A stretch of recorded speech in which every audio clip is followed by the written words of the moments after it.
السلام علیکم سامعین، 14 ربیع الثانی کی تاریخ شروع ہو چکی ہے، 29 اکتوبر ہے۔ خبر کا عنوان ہے غلط کھانا کھانے سے 1000 لوگ بیمار، پورے علاقے میں کھلبلی مچی ہوئی ہے، افراتفری کا ماحول ہے، خوف کا ماحول ہے۔ ان سب لوگوں کو ہسپتال میں داخل کرا کر ان کا علاج کرایا جا رہا ہے۔ معاملہ اتر پردیش کے ضلع جھانسی کا ہے۔ خبر تھوڑی تفصیل سنیے۔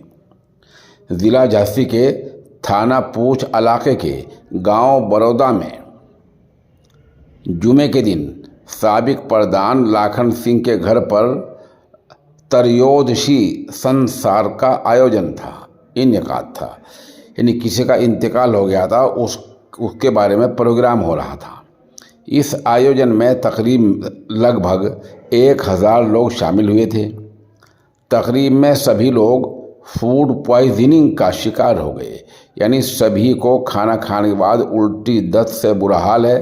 سبھی کا علاج علاقے کے صحت مرکز، اس کے علاوہ جھانسی میڈیکل کالج اور گوالیار میں چل رہا ہے۔